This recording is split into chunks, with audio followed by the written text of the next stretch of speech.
Queridos, nós estamos numa sequência de mensagens no livro do profeta Jonas. Semana passada eu disse que faria uma inversão, tá? Semana passada eu fiz uma exposição do capítulo 13 e hoje eu vou para o 2.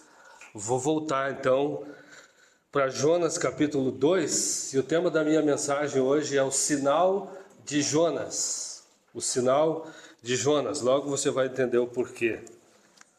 Então eu quero ler Jonas capítulo 2 e depois eu vou ler um trecho do Evangelho de Mateus. Mateus 12, mas primeiro Jonas. Nós vimos que Jonas recebeu uma ordem do Senhor para ir levar uma mensagem aos ninivitas. E ele não gostou do que Deus falou para ele, ele resolveu fugir de Deus. Comprou uma passagem para Tarsis, cerca de 4.000 quilômetros. Os historiadores dizem que há 1 ano de viagem daria naquela época. Tarsis fica na Espanha. Então ele quis fugir para bem longe, literalmente para a época ele quis ir para o fim do mundo, do que ver os ninivitas recebendo a palavra de Deus. E a gente viu no primeiro capítulo então que há uma grande tempestade, uma tempestade furiosa que toma o navio, e depois daquele desespero todo, de aquele povo todo orando, lançando carga para fora do navio, lançaram sortes e viram que tinha um cara lá dentro chamado Jonas, que era a causa de todo aquele problema. E Jonas disse: sou eu o problema, me lancem ao mar. Então pode me lançar ao mar, porque sou eu o problema aqui. E aí a gente vai ler o 2 agora, o capítulo 2, tá? Que diz assim: dentro do peixe, Jonas orou ao Senhor, o seu Deus, e disse: no meu desespero clamei ao Senhor, e ele me respondeu. Do Sheol gritei por socorro, e ouviste o meu clamor. Lançaste-me nas profundezas, no coração dos mares, e correntezas formavam um turbilhão ao meu redor. Tuas ondas, todas as tuas ondas e vagalhões passaram sobre mim. Eu disse: fui expulso da tua presença. Contudo, olharei de novo para o teu santo templo. As águas me cercaram até a garganta, o abismo me envolveu, as algas marinhas se enrolaram na minha cabeça. Afundei até chegar aos fundamentos dos montes, a terra embaixo, cujas trancas me aprisionaram para sempre. Mas tu trouxeste a minha vida de volta à cova, ó Senhor meu Deus. Quando a minha vida já desfalecia, eu me lembrei do Senhor e a minha oração subiu a ti, ao teu santo templo. Aqueles que acreditam em ídolos inúteis abandonam o amor leal de Deus por eles. Mas eu, com um cântico de gratidão, oferecerei sacrifício a ti. O que prometi, cumprirei totalmente. A salvação vem do Senhor. Então o Senhor deu ordens ao peixe e ele vomitou o Jonas em terra firme. Então a gente viu que logo depois de lançado ao mar, o Senhor providenciou um livramento para Jonas e ele foi tragado por um peixe, né? E agora eu quero ler um texto do Evangelho de Mateus, capítulo 12, a partir do verso 38. É um texto bastante interessante também. Então alguns dos fariseus e dos mestres da lei lhe disseram: mestre, queremos ver um sinal milagroso feito por ti. E ele respondeu: uma geração perversa e adúltera pede um sinal milagroso, mas nenhum sinal será dado, exceto o sinal do profeta Jonas. Pois como Jonas esteve 3 dias e 3 noites no ventre de um grande peixe, assim o Filho do Homem ficará 3 dias e 3 noites no coração da terra. Os homens de Nínive se levantarão no juízo contra esta geração e a condenarão, pois eles se arrependeram com a pregação de Jonas. E aqui está algo que é maior do que Jonas. Aqui está algo que é maior do que Jonas. Nós, hoje, como cristãos, Ocidente cristão, enfim, nós estamos comemorando a Páscoa, né? Só que, para nós que somos reformados, viemos da herança da Reforma protestantes, essa data não tem nada a ver com coelhos, com ovos, e nem mesmo com rituais judaicos. O foco da nossa esperança e da nossa comemoração nessa época é a ressurreição de Cristo. O fato de que Cristo ressurgiu dos mortos. E algo que poucas pessoas, e tem gente que até não concorda, mas é também uma questão da reforma, é que nós como cristãos não comemoramos a Páscoa. Porque a Páscoa é uma festa judaica. O que acontece é que Jesus morreu e ressuscitou no evento da Páscoa. E Jesus veio para ressignificar este evento. Nós sabemos que a Páscoa, ela comemora, os judeus comemoram a libertação do povo de Israel do Egito. E naquela ocasião, Deus manda que eles sacrifiquem um cordeiro. E depois, os judeus hoje não mais, mas eles sacrificavam um cordeiro sempre na Páscoa, as famílias sacrificavam o seu cordeirinho, e isso ainda é preservado. Hoje ainda há uma ceia judaica com ervas amargas e várias outras coisas para relembrar o tempo triste e difícil que eles tiveram no Egito. Mas quando Cristo veio, ele ressignificou esse momento. Porque o apóstolo Paulo diz em Romanos que Cristo é o Cordeiro Pascal. Jesus é o Cordeiro Pascal. E a alimentação, a ceia que Jesus estipulou, então, ao invés daquela ceia que eles tinham lá como nação judaica, Jesus disse agora, na noite em que foi traído, ele instituiu a ceia e disse: façam isto em memória de mim. Então o nosso foco enquanto cristãos reformados não é na Páscoa em si, aquela festa judaica, mas é naquilo que Jesus fez. Ele ressignificou esse momento. Então ele é o nosso Cordeiro Pascal, tá? Ele é aquele que fez o grande êxodo que nos libertou. E nós comemoramos agora não mais uma vez por ano a Santa Ceia. Algumas igrejas têm a prática de todo domingo, outras uma vez por mês, mas a Bíblia também não estipula a periodicidade com que isso deve ser feito. Mas é bem importante a gente entender que Jesus ressignificou esses ritos judaicos. Então nós não comemoramos a Páscoa pela Páscoa, mas aquilo que Jesus fez nesse momento da história, ele ressignificou então esse rito judaico.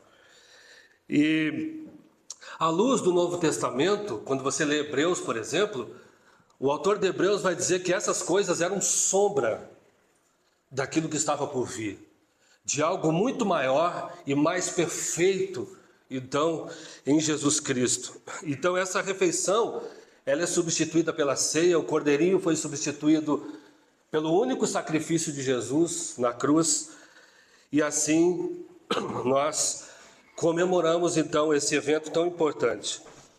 Agora, tendo entendido isto, que a Páscoa se cumpre plenamente em Jesus Cristo, nós vamos dar uma olhada agora para o capítulo 2 do profeta Jonas, tá? Que aponta também, Jonas capítulo 2, aponta para a morte e para a ressurreição de Jesus Cristo também. Esse salmo que nós encontramos aqui, essa oração de Jonas, que ele escreve depois, obviamente, desse momento de desespero, esse texto, ele vai apontar para a morte e para a ressurreição de Jesus Cristo. E isso é o próprio Jesus que está dizendo no texto de Mateus 12. Não é uma interpretação histórica ou de teólogos, é o próprio Jesus Cristo que está afirmando que a vida de Jonas, que o ministério de Jonas é um sinal que aponta para ele, que aponta para sua morte e para a sua ressurreição também. E Jesus fala, assim como Jonas ficou 3 dias e 3 noites no ventre do peixe, assim também o Filho do Homem vai ficar 3 dias e 3 noites no ventre da terra. E Jesus vai dizer outra coisa: aqui está quem é maior do que Jonas. Aqui está quem é maior do que Jonas. E aí, nesse texto de Mateus 12, os fariseus e mestres da lei, eles vêm a Jesus e pedem a ele um sinal vindo do céu. Nós queremos um sinal para saber que você é de fato o Messias. E Jesus diz: nenhum sinal vai ser dado para essa geração perversa e adúltera, porque não era de evidências que aquela geração precisava, não era de mais sinais que aquela geração precisava, mas era de fé, era de humildade, era de quebrantamento. Era isso que aquela geração precisava, não era de mais evidências. Porque Jesus, até quando ele estava na cruz, esses mesmos líderes religiosos falaram para ele: se tu és o Filho de Deus, desce da cruz aí, e aí nós vamos crer que você é de fato o Filho de Deus. Eles estavam o tempo todo pedindo um sinal, pedindo uma evidência para Jesus, e Jesus: eu não vou dar nenhum sinal, a não ser o sinal do profeta Jonas, de que ele seria morto e ao terceiro dia ele ressuscitaria. Ele ressuscitaria. E a gente aprende uma coisa aqui, né? Você é o tipo de pessoa que precisa muito de sinais? Porque às vezes a gente quer um sinal para crer, né? Muitas vezes a gente fica pedindo um sinal para Deus. Se esse negócio é verdade, se isso é assim, então eu quero um sinal, eu quero que o Senhor me mostre. E Deus normalmente trabalha no sentido contrário. Primeiro você crê. Primeiro você coloca o teu pé na água, como fez o povo lá de Israel saindo do Egito, e depois o mar se abre. Primeiro a fé, depois a evidência. Primeiro a fé, primeiro crer. Você é o tipo de pessoa que está sempre buscando um sinal de que vai dar certo, um sinal de que Deus está com você, um sinal de que Ele está te ouvindo. E na verdade nós não precisamos de sinais, porque a gente pode ter certeza da sua presença, da sua companhia, da sua mão protetora, do seu cuidado, da sua direção, da sua provisão. Tudo aquilo que nós precisamos, tudo, nós encontramos nele. E a gente não precisa ficar primeiro buscando evidências. Agora, uma coisa que eu acho interessante em Jonas é que Jonas, mesmo sem que ele soubesse, a vida dele estava apontando para algo muito maior. Jonas não fazia ideia de que o ministério dele, o pregar para Nínive, o ficar 3 dias na barriga de um peixe, estava apontando para o maior sinal de todos os tempos que estaria. Que a vida dele era uma vida que apontaria para o Messias. Jonas foi usado por Deus para cumprir propósitos, gente, que iam muito além daquilo que ele imaginava. O propósito de Deus para a vida de Jonas ia muito além daquilo que Jonas estava conseguindo ver naquele momento. O propósito de Deus para a vida de Jonas e para o ministério dele era muito maior do que aquilo que a mente e a razão dele poderiam alcançar. Ele não fazia ideia de que 7, 8 séculos depois o Messias viria, o Messias citaria o nome dele, e o Messias diria que a vida dele foi um sinal para a chegada do Messias. O fato de pregar em Nínive, aquela gente perversa como a gente viu aqui, tudo isso estava apontando para algo muito maior. Às vezes Deus, a gente não sabe, fica questionando tantas coisas na vida da gente. Por que isso está acontecendo? Por que isso foi desse jeito? Por que isso? Deus tem os seus caminhos. Você pode não estar entendendo muita coisa agora, mas saiba que mais na frente as coisas vão clarear. E aí Deus vai tirar o véu e você vai compreender muitas coisas que podem estar acontecendo na tua vida. E quando nós entregamos a nossa vida ao Senhor, saiba que tudo Ele vai usar para a sua própria glória. Todas as coisas contribuem para o bem daqueles que amam a Deus. Posso ouvir um amém aí? Amém. Todas as coisas contribuem para o bem. Primeira coisa que eu queria dizer, então, é que o sinal de Jonas é um símbolo, então, da morte e da ressurreição de Jesus. E o próprio Messias deixa isso muito claro.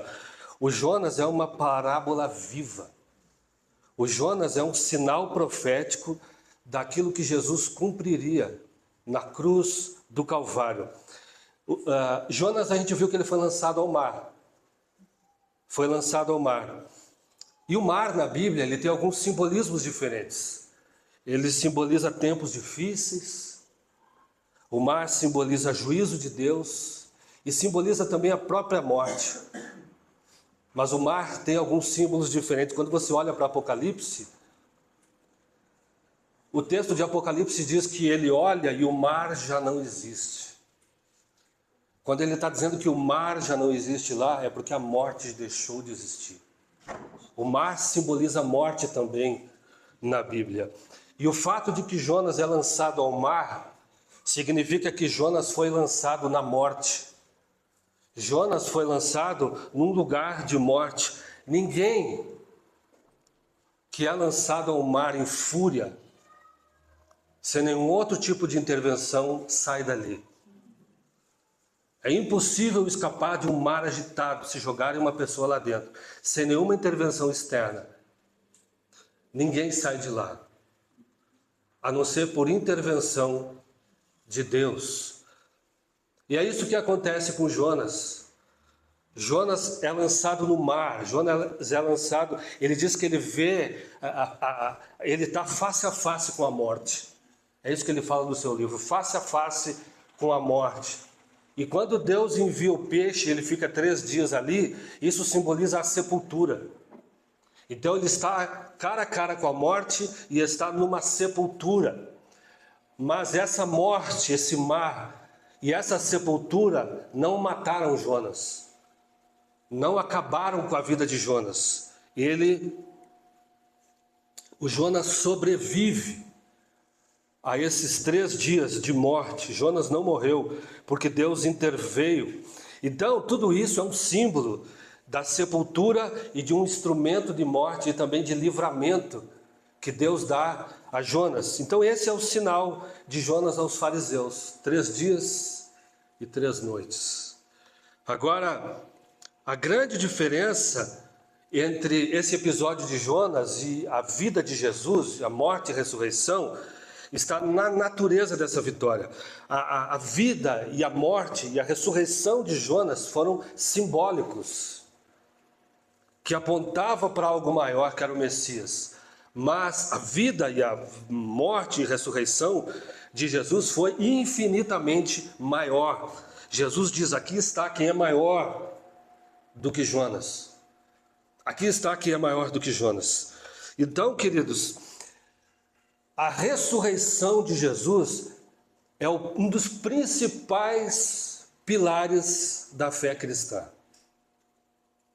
Quando na igreja primitiva se ia batizar alguém, essa pessoa tinha que confessar que Cristo morreu e ressuscitou ao 3º dia. Se você pegar Romanos, capítulo 10, verso 9, ele vai dizer que todo aquele que confessar a Cristo como Senhor e no seu coração crer que Ele ressuscitou dos mortos, será salvo.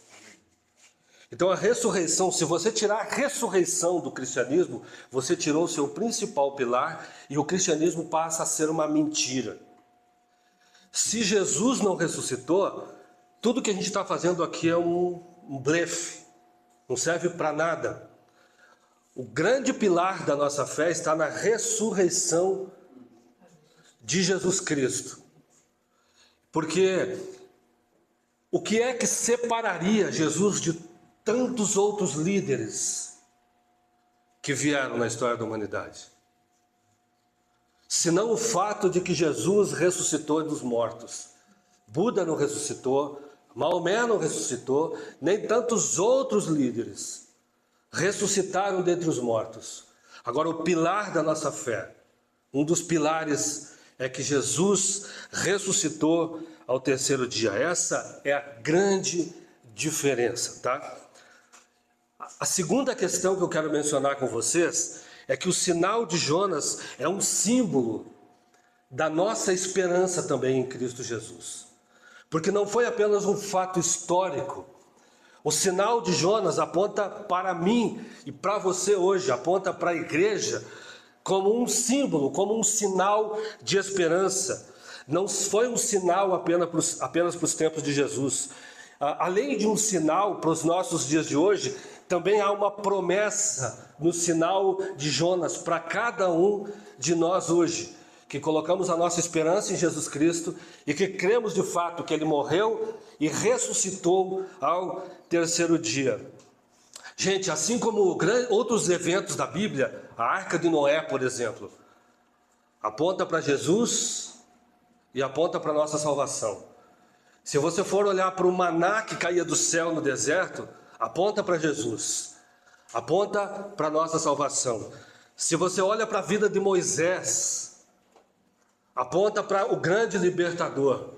Quando você olha para a travessia do Mar Vermelho, aquilo ali aponta para a salvação, para o livramento em Cristo Jesus. Tudo é muito simbólico, mas muito pedagógico também no Antigo Testamento. Quando você lê Hebreus, você vai ver que tudo aquilo era sombra, apontava para algo muito maior.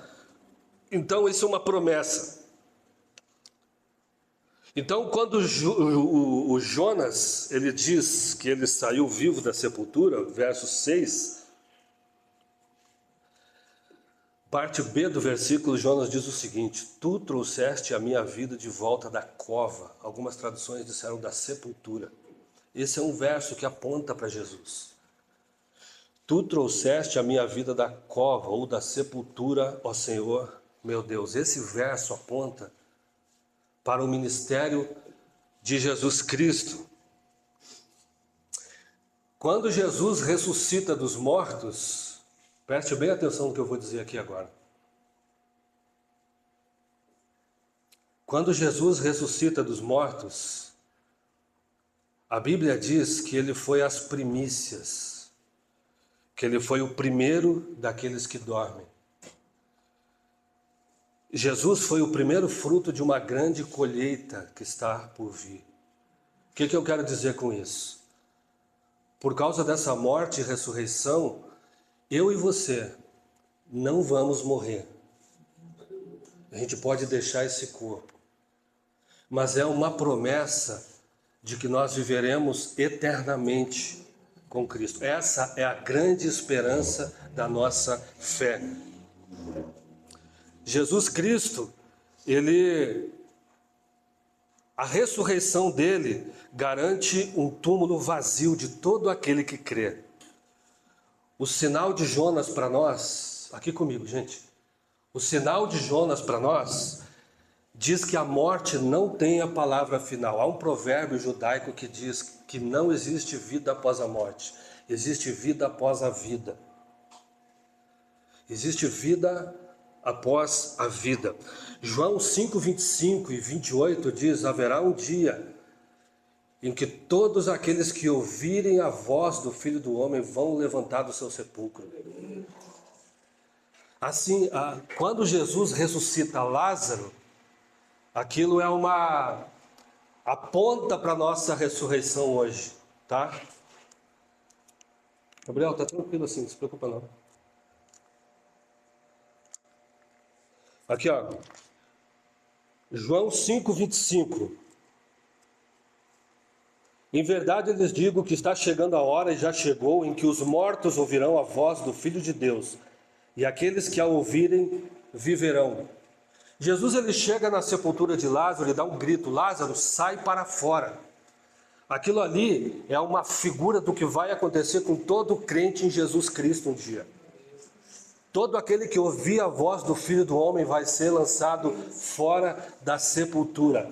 Só que Jesus diz também: todo aquele que crê já não vai passar pela condenação, mas quem não crê já está condenado. Agora, a morte e a ressurreição de Jesus Cristo nos dão uma garantia, gente, de que nós não morreremos. E o apóstolo Paulo, ele não tem nenhum medo da morte. Ele vai dizer que a morte é lucro. Paulo vai dizer que para ele a morte é lucro. A ressurreição de Jesus, então, reinicia uma nova era. A Bíblia fala que Jesus é o segundo Adão. Porque no primeiro Adão entra o pecado no mundo e entrou a morte. No segundo Adão entra a vida e a regeneração. Através do segundo Adão nós ganhamos vida. E, gente, a ressurreição é uma palavra muito forte de esperança para nós. Que estamos vivendo em tempos muito difíceis, que estamos vivendo em tempos de muito pecado, em tempos de aflição, em tempos de muito medo, em tempos de tanta insegurança. A morte e a ressurreição de Cristo nos trazem muita esperança. Eu gosto muito do texto de Apocalipse, a partir do verso 21, quando ele diz assim: não haverá mais morte, nem aflição, nem choro e nem dor, porque as coisas antigas já passaram. O sinal de Jonas aponta para isso, tá? Não haverá mais morte, nem aflição, nem choro, nem dor, porque as coisas antigas já passaram. Haverá um dia que morte, choro, dor e aflição, a gente vai olhar e vai dizer: é passado isso. Isso não existe mais. Parece utópico isso, né? Mas essa é uma promessa de Jesus. E a Bíblia fala que pelo Espírito, o Espírito testifica que nós somos de fato filhos de Deus. O Espírito testifica que nós somos os filhos de Deus. A Bíblia diz que a vida é um sopro. A Bíblia diz que essa vida é um sopro. A Bíblia, em outros livros, fala que essa vida é como uma fumaça que sobe e daqui a pouco já era. Mas felizes daqueles, como diz Apocalipse 14, felizes aqueles que morreram no Senhor Jesus Cristo. Felizes são aqueles que morreram em Cristo. Algo que eu percebo, infelizmente, em muito crente, é que parece que se busca a Deus simplesmente para ter uma vida melhor no presente. E nós não buscamos a Deus, nós não andamos com Deus simplesmente para termos uma vida melhor aqui no presente. O apóstolo Paulo nos ensina que se a nossa expectativa em Jesus se resume apenas a essa vida, nós somos os mais infelizes dos homens. O cristão que não tem os olhos na eternidade, o cristão que não conseguiu ainda desmamar deste mundo, dessas coisas terrenas, desses apegos que a gente tem nessa vida, ele não entendeu muito bem a fé cristã. Às vezes Deus envia aflições.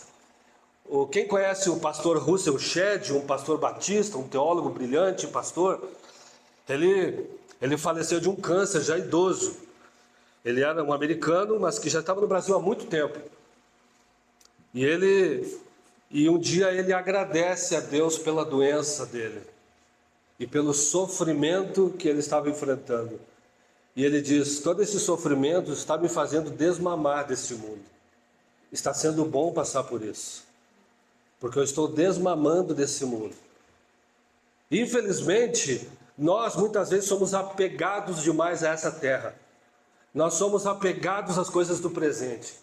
Nós queremos a felicidade nessa vida a todo custo. Nós nos descontamos com qualquer problema, descontentamos com qualquer problema, com qualquer dificuldade que nós vivemos aqui, porque a nossa vida ainda está muito agarrada a essa terra. Enquanto que a Bíblia é muito clara que a verdadeira vida, ela vai além disso aqui. A verdadeira vida dada por Jesus, Ele nos dá vida em abundância, mas a gente nem sabe ainda o que está por vir, de tão grande que é aquilo que Ele tem preparado para aqueles que o amam. A Bíblia é muito clara em Coríntios, quando diz que nem olhos viram, nem ouvidos ouviram, nem se penetrou na mente humana aquilo que está preparado para aqueles que o amam. Então a vida do cristão tem que ser um pé aqui e um pé na eternidade. Um pé aqui e um pé no céu. Eu não sei qual é o andar que você vive. Se você vive mais no andar de baixo, preocupado com as coisas desta terra, preocupado com as tuas posses, com os teus bens, com a tua família, enfim, com o teu trabalho, e a tua vida se resume a isso. Eu não sei em que andar você vive, ou você consegue ir de vez em quando para o andar de cima e visualizar coisas espirituais, visualizar a tua verdadeira vida. A Bíblia diz que nós somos cidadãos dos céus. A Bíblia fala que a nossa pátria não é essa. Nós somos estrangeiros neste lugar. Você que está aqui hoje e aceitou a Cristo e vive com Cristo, você é um estrangeiro. Você não pertence a esta Nínive. E a nossa vida tem que ser uma vida pautada, a Bíblia fala em adquirir tesouros nos céus.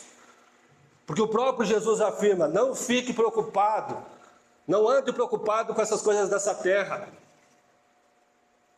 Não fique acumulando tesouros aqui, mas acumule tesouros no céu.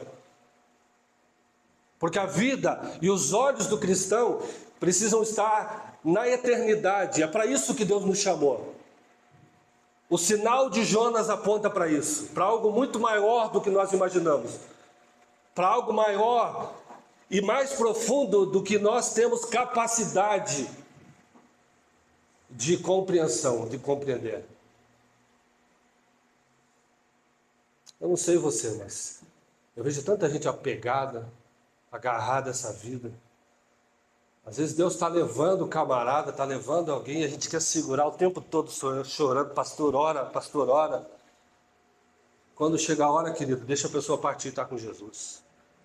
Paulo diz que é incomparavelmente melhor. O apóstolo Paulo, ele diz assim: eu conheci um homem que há 14 anos teve uma experiência e foi até o terceiro céu. E ele viu coisas tão maravilhosas que lhe foi proibido dizer. Paulo estava falando dele mesmo. Ele teve uma experiência de morte e ressurreição também, o apóstolo Paulo. Quando ele é apedrejado em Antioquia. Ele teve uma experiência. E ele volta e ele diz: cara, eu prefiro aquele lugar lá, mas por causa de vocês eu preciso ficar mais um tempo aqui. Por causa da missão que eu tenho, eu preciso ficar mais um pouco neste lugar, mas eu prefiro toda a vida partir e estar com Cristo. É incomparavelmente melhor. E a Páscoa e a ressurreição de Jesus Cristo é algo muito mais profundo do que uma data do calendário. É algo para relembrarmos, para a gente checar como é que está a nossa vida, se estamos de fato vivendo e honrando a pessoa de Jesus através da ressurreição. Nós vamos partir para a ceia agora. Eu queria pedir para chamar as crianças lá. Por favor, Gabriel.